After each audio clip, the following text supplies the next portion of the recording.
Kim Jong উন একটা আস্ত ট্রেন নিয়ে চলে এসেছেন তিনি বেজিংয়ে। যে চেয়ারে বসেছিলেন, যে ব্যাকরেস্ট, সেই জায়গাটা পর্যন্ত মুছলেন, স্যানিটাইজার দিয়ে মুছে নিলেন। যে গ্লাসে জল খেয়েছেন সেই গ্লাসটা পর্যন্ত তুলে নিয়ে চলে গেলেন, টেবিলটা মুছলেন। কেন করলেন এগুলো? সৌজন্যবোধ। একটা আস্ত কোমর সঙ্গে করে নিয়ে যাওয়া হয়।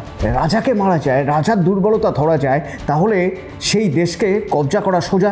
পুপ কেস। কেন পুপ কেস? যদি ওখানে পুতিন কোনোভাবে টয়লেট করেন, সেই টয়লেট পর্যন্ত প্যাক করে তুলে নিয়ে আসা হবে ওই বাক্সে। বিশ্বজুড়ে একটা চরম অস্থিরতা চলছে। পৃথিবীর বিভিন্ন কোণায় এক দেশ আরেক দেশের সঙ্গে যুদ্ধ করে যাচ্ছে। হতে পারে সেটা রাশিয়া ইউক্রেন, আবার হতে পারে সেটা গাজায় একের পর এক ইসরায়েলের হানা এবং তার প্রত্যাঘাত। আবার তার আগেই, কদিন আগেই ছিল ইসরায়েলের সঙ্গে ইরানের যুদ্ধ। এরই মাঝে পাকিস্তান জঙ্গি ঢুকিয়ে দিচ্ছে ভারতে, ভারত প্রত্যাঘাত করছে। এই একটা যুদ্ধ পরিস্থিতি পৃথিবীর বিভিন্ন জায়গায় চলছে। মানে এই যখন পরিস্থিতি চলছে, সেই পরিস্থিতিতে খুব স্বাভাবিকভাবেই বিশ্ব দুভাগে ভাগ হয়ে যাচ্ছে। মানে ধরুন, যখন রাশিয়া আর ইউক্রেনের যুদ্ধ হচ্ছে, রাশিয়ার পাশে কিছু দেশ থাকছে, কিছু দেশ থাকছে ইউক্রেনের পাশে। আবার যখন ইসরায়েলের সঙ্গে ইরানের যুদ্ধ হচ্ছে, তখন ইরানের পাশে কোনো দেশ থাকছে, কোনো দেশ থাকছে ইসরায়েলের পাশে। সবই কিন্তু কূটনৈতিক সম্পর্কের জন্য এবং অর্থনৈতিক সমৃদ্ধির জন্য। তো এরকম একটা জায়গায় দাঁড়িয়ে যখন বিশ্বের তাবড় নেতারা বৈঠক করেন, তখন কেউ কাউকে বিশ্বাস করেন না। চোখের সামনে হাত মেলাচ্ছেন, গলায় জড়িয়ে ধরছেন, হেসে হেসে কথা বলছেন, সুখ দুঃখের কথা বলছেন মনে হচ্ছে অনেক সময়, কিন্তু পাশ থেকে কে কার চেয়ার সরিয়ে নেবেন বোঝা যাচ্ছে না। হাতের তালু না, নিজের হাতের তালুকেও বিশ্বাস করেন না কেউ। রাষ্ট্রনায়ক এবং রাষ্ট্রনায়কদের যে গুপ্তচর সংস্থা, তারা তাদের ডান হাত বাঁ হাত দুটো আলাদা কাজ করে। অর্থাৎ ডান হাত কী করছে, বাঁ হাতে যেন বুঝতে না পারে।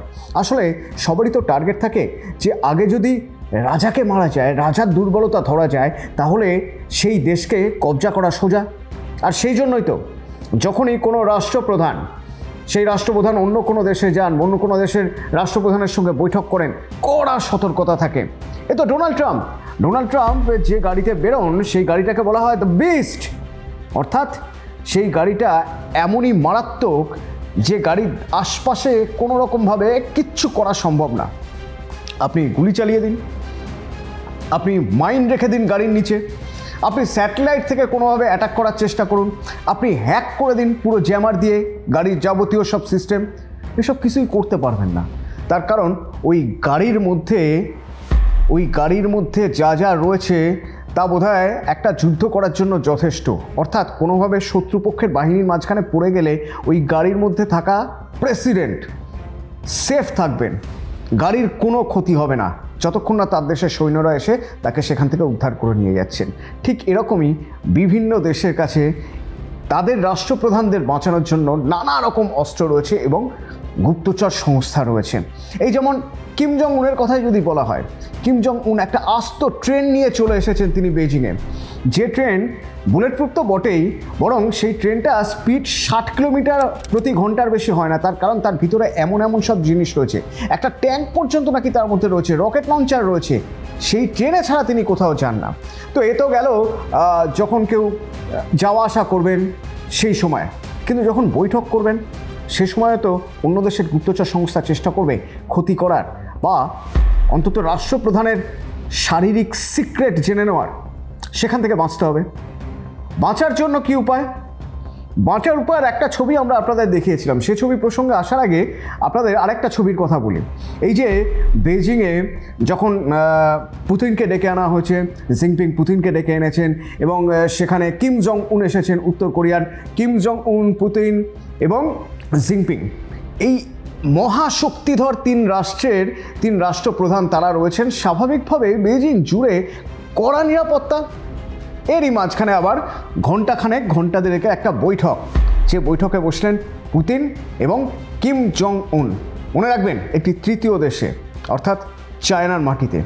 সেই বৈঠকের পর দেখা গেল পুতিন উঠে গেলেন, কিম জং উন উঠে গেলেন, এবং কিম উঠে যাওয়ার পর কিমের টিমের 2-3 জন তারা চলে এলেন। এসে কি করলেন? কিম জং উন যে চেয়ারে বসেছিলেন, সেই চেয়ারের যে ব্যাকরেস্ট, সেই জায়গাটা পর্যন্ত মুছলেন, চেয়ারের হাতল মুছলেন, সব কিছু টিপটপ করে মুছলেন, স্যানিটাইজার দিয়ে মুছে নিলেন, যে গ্লাসে জল খেয়েছেন সেই গ্লাসটা পর্যন্ত তুলে নিয়ে চলে গেলেন, টেবিলটা মুছলেন। কেন করলেন এগুলো? সৌজন্যবোধ? না না, আসলে কোনোভাবে ডিএনএ যাতে কেউ টেস্ট না করে ফেলতে পারে, তার হাতের ছাপ, তার শরীরের কোনো অংশের থেকে কোনো রকম কোনো ডিএনএ, কোনো স্পেসিমেন, কোনো স্যাম্পেল যেন চীন, রাশিয়া, কোনো দেশের গুপ্তচর সংস্থা জোগাড় করতে না পারে।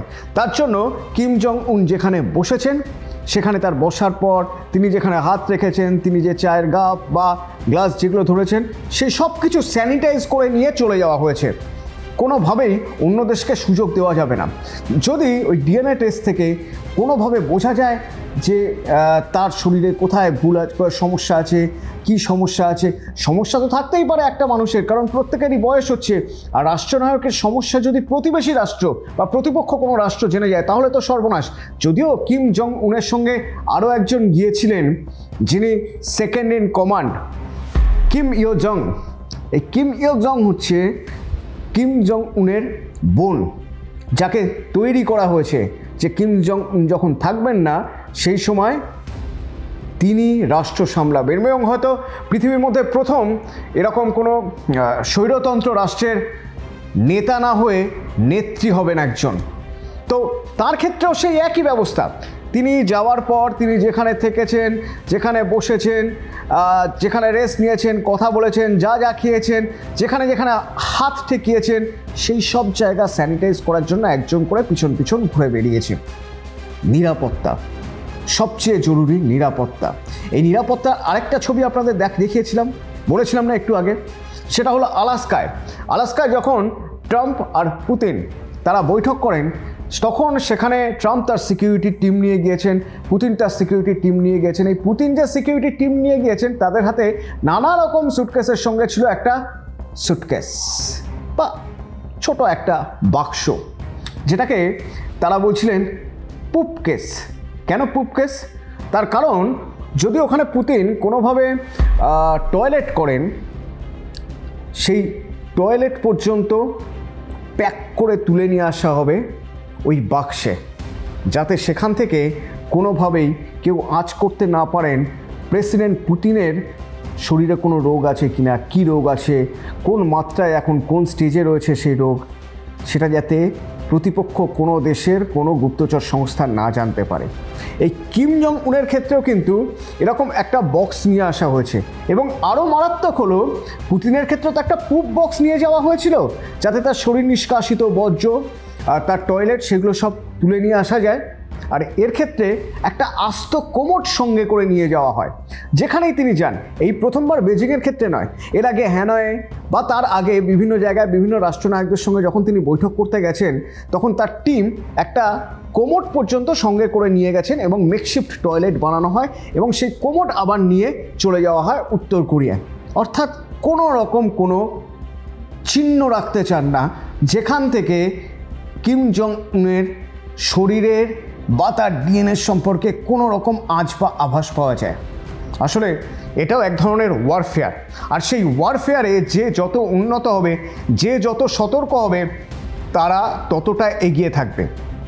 এই বিশ্বাসের জায়গা থেকে কিম জং উনের সঙ্গে যারা এসেছিলেন তারা সব কিছু আটঘাট বেঁধে কিম জং উন যখন বৈঠক করে চলে গেলেন, তারপরে দরজা ক্লোজ করে পুরো ঘরে যেখানে কিম জং উন হেঁটেছেন, যেখানে বসেছেন, যেখানে বসে চা খেয়েছেন, জল খেয়েছেন, সেই সব কিছু স্যানিটাইজার দিয়ে ধুয়ে মুছে পরিষ্কার করে বেরিয়ে গিয়েছেন। এটাও একটা টেকনিক, এবং এই টেকনিক যে কোনো দেশকে অন্য প্রতিপক্ষ দেশগুলো থেকে এগিয়ে রাখে।